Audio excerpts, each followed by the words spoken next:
কিরে হৃদয়, তোর দোকান বন্ধ কেন? আর দোকান বন্ধ করে কোনে যাচ্ছিস? আমার একটু শহরের ভিতরে যেতে হবে, শহরের ভিতরে একটু কাজ রয়েছে। কাজ রয়েছে তা দোকান বন্ধ করবি কেন? দোকানে কর্মচারী আছে না? কর্মচারী তো আছে রে ভাই, কিন্তু আমার এই কর্মচারীর স্বভাব ভালো না, ওর হাত ছেঁচড়া একটু। এখন কেউ দোকান বন্ধ করে? এখনই তো বেচা কেনার সময়। ভাই বেচা কিনার সময় সে না হয় আমি বুঝলাম, কিন্তু এই দোকান যদি আমি ওর কাছে থুয়ে যাই, আমার মনে কর 500-1000 টাকার মালও আওয়া করে দেবে না। তা তুই এই দোকান বন্ধ করে থুয়ে এই সময় কোনে যাচ্ছিস? আমার দোকান বন্ধ তোরে কিরা কইছে? আমার দোকান তো ঠিকই চলতেছে। কর্মচারী চালাচ্ছে। ভাই তা তুই কর্মচারীর কাছে দোকান ফেলে থাইছিস? হ্যাঁ, এটা সমস্যা কি? ভাই তাই এটা সমস্যা না? তুই যে কর্মচারীর কাছে দোকান ফেলে থাইছিস, ও যদি দোকানতে মাল সামানা চুরি করে বেচে দেয়, তাহলে তুই এটা বুঝবি না কি করে? আরে না, আমারও কর্মচারী ওরকম ছেলে না। ওর প্রতি আমার বিশ্বাস আছে, ও এরকম করবে না। ভাই বিশ্বাস করা ভালো, কিন্তু বেশি বিশ্বাস করা ভালো না। সুযোগ পালি দেখে নে, ঠিকই বুঝ করে দেবে নে। আরে না, ও বুঝ করবেন না, ও এরকম ধরনের ছেলে না। ওই সমস্ত চিন্তাই নেই ওর।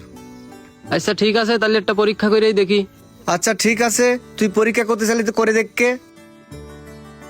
আচ্ছা ঠিক আছে, তাহলে আমি যাওয়ার পথে তোর দোকান দিয়ে ঘুরেই যাচ্ছি, দেখি তোর কর্মচারীটা কিরকম।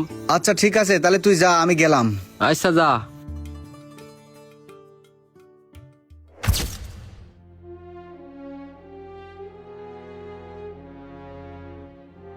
ভাই আসসালামু আলাইকুম। ওয়ালাইকুম আসসালাম। বসেন ভাই, কি লাগবে? ভাই আপনার এখানে কি ভালো মানের স্ট্রাইক আর গুটি আছে? আমার দুটো স্ট্রাইক আর এক সেট গুটি লাগবে। ভালো মানের গুটি আর স্ট্রাইক আছে ভাই, কোনটা লাগবে আপনার? ভাই এই যে গুটি আর এই যে স্ট্রাইক। ভাই এই যে গুটি, এটা সেট কত করে? গুটি এটা সব থেকে ভালোটা, এটা 400 টাকা, আর স্ট্রাইক এগুলো 200 টাকা। ভাই তাহলে এই যে দুটো স্ট্রাইক আর গুটির সেট মিলে তো 800 টাকা আসছে, তাই না? হ্যাঁ ভাই, 800 টাকা হচ্ছে। ভাই আমি আপনার একটা কথা করছি, আপনারে আমি এক সেট গুটি আর দুটো স্ট্রাইক মিলে 500 টাকা দিচ্ছি, আপনি আমারে দিয়ে দেন। না ভাই, আমাদের পাইকারি দোকানে একই রেট, আমরা কম রাখতে পারবেন না ভাই। আরে ভাই আপনারে কম রাখতে করছে কিডা? আপনি তো আর দোকানের মালিক না, আপনি তো কর্মচারী।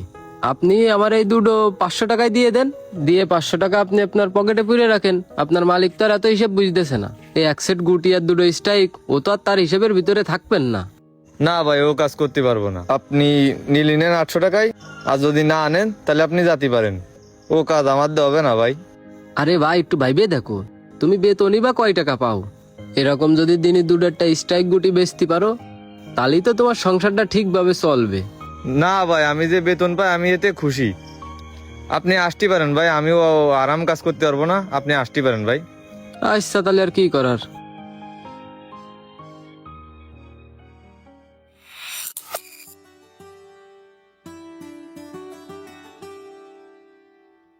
কিরে ভাই, ফোনে কি দেখতেছি রাতো তুই?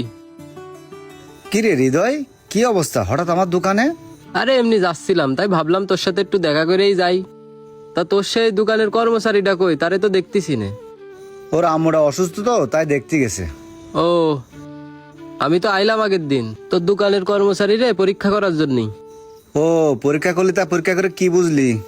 কি আর বুঝবো ভাই, তোর দোকানের কর্মচারীটা সত্যি সৎ আছে। আমি শ্যামলাটার কত করে কলাম, এক সেট গুটি আর দুটো স্ট্রাইক আমারে 500 টাকায় দিতি, তা আমারে দিলেই না। কলাম আমি তোমার মালিক তো দেখতেছে না, তুমি ক্যাশে না দিয়ে পকেটে পুরে রাইখানে, তা আমার এসে দিলেই না, খেদাই দিলে দোকানতে। আমি তোরে কইলাম না যে আমার কর্মচারীটা ভালো আছে, ওর মধ্যে সততা আছে। হ্যাঁ রে ভাই, সত্যি তোর কর্মচারীটা সৎ আছে। তা তোর কাছে যদি ওইরকম সৎ ছেলার থাকে, তাহলে তুই আমার দোকানে দিসে না একটা। আরে পাগল, কর্মচারীরা যখন প্রথম আসে তখন সবাই একরকমই থাকে, আসার পরে ওরে ওইরকম বানায় নিতে হয়, বুঝেছিস? আরে তুইও বেতন দিস, আমিও বেতন দিই, তাহলে আমার দোকানের কর্মচারীটা এরকম অসৎ, তোর দোকানের কর্মচারীটা সৎ হয়েছে কেন? আরে পাগল, কর্মচারীরা কি এমনি এমনি সৎ হয়? এই যে ওর মাটা অসুস্থ, আমারে শুধু বললো ভাই আমার মা অসুস্থ, আমি সঙ্গে সঙ্গে বাড়ি পাঠাই দিছি। আমি ওর বাড়ি যে ওর ফ্যামিলির সমস্ত খবর নিই, তারপরে ওর বেতন ঠিক মতো দিই। শুধু তা না, ও যখনই বলে আমার খিদে লেগেছে, সঙ্গে সঙ্গে আমি পকেটে 2-10 টাকা বের করে দিই, যা কিছু খেয়ে আয়, চা খেয়ে আয়, একটু রেস্ট নে। ওর কোনো সময় আমি ওর নিজের কর্মচারী ভাবি নে, সবসময় আমি নিজের ভাইয়ের মতো ভাবি। ও সৎ হবে না তো কি আর একজন সৎ হবে? শোন ভাই, শুধু বেতন দিলেই যে কর্মচারী ভালো হবে তা কিন্তু না, ওর প্রতি তোর বিশ্বাস থাকতে হবে। তুই যদি ওর প্রতি বিশ্বাস না রাখিস ও কখনোই ভালো হবে না। তুই ওই গোপনে গোপনে টোপ লাগাই এইসব দেখতে যাস চুরি চাষরামি, তাহলে ও কিন্তু কখনোই ভালো হবে না। তাহলে ও কিন্তু বেশি খারাপ হবে। ওরে বিশ্বাস করবি, ও যখন যেরকম চাবে তখন একটু খেয়াল রাখবি, তাহলে যদি তোর ওই ছেলে সৎ হয়, তা না হলে সৎ হবে না। আসলে রে ভাই, ভুলটা মনে হয় আমারই হয়েছে। আমি কোনো সময় আমার কর্মচারীর ভাইয়ের মতো দেখিনি, ওরে সেই কর্মচারীর মতোই দেখি। আর শুধু সন্দেহ করি, খিটমিট করি, ভালো ব্যবহারও করি নে। এই জন্যই মনে হয় রাতটা ছেঁচড়া হয়েছে। আরো যদি আমার কাছে কোনো সময় কিছু সাথী আসে, আমি আরো গরম দিয়ে খেদাই দিই যে তোর আমি এসব কীর্তি দেবো, তোরে তো আমি বেতন দিই। এই আমার এই ব্যবহারের কারণেই তাহলে সামলাটা এরকম খারাপ হয়ে গেছে। এই তো তোর ভুল, তুই বুঝতে পারছিস। তাহলে এখন থেকে তুই যে ধরনের কর্মচারী রাখবি, সব সময় তুই তাদের উপরে বিশ্বাস রাখবি। কারণ তুই তো থাকিস নে, সমস্ত কাজগুলো করে তারা, তুই শুধু এসে টাকা গুনিস আর বাড়ি নিয়ে চলে যাস। কিন্তু কষ্ট করে কিটা? ও করে না? সারাদিন কষ্ট করে। কষ্ট করে যদি মহাজনের কাছে একটু ভালো মুখ না পায়, তোর ওই কর্মচারী তোর দিক দেখবে না ওর পকেটে চিন্তা করবে। এই জন্যই সবসময় মাথায় নিবি যে কর্মচারী নিজের ভাইয়ের মতো হতে হবে, না হলে নিজের সন্তানের মতো হতে হবে। তোমার একটা প্রতিষ্ঠান যেমন তোমার নিজের, ওই ভাইটারও ওই কর্মচারীটারও নিজের ভাই মনে করতে হবে। তাহলে ওই কর্মচারীরা মনে করবা যে তোমার নিজের মতো কাজ করবে।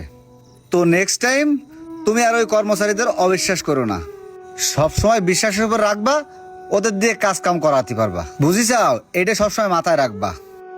আচ্ছা ভাই, সবই তো বুঝলাম। এখন থেকে আমি তোর মতোই কর্মচারীর সাথে ব্যবহার করবানে। তাহলে থাক, আমি চলে গেলাম। আচ্ছা ঠিক আছে, তাহলে যা। কর্মচারী বা কাজের লোক, তাদের সুযোগ সুবিধা যদি ঠিকভাবে দেওয়া হয়, তারা তখন আপনার প্রতিষ্ঠানকে নিজেরই মনে করবে।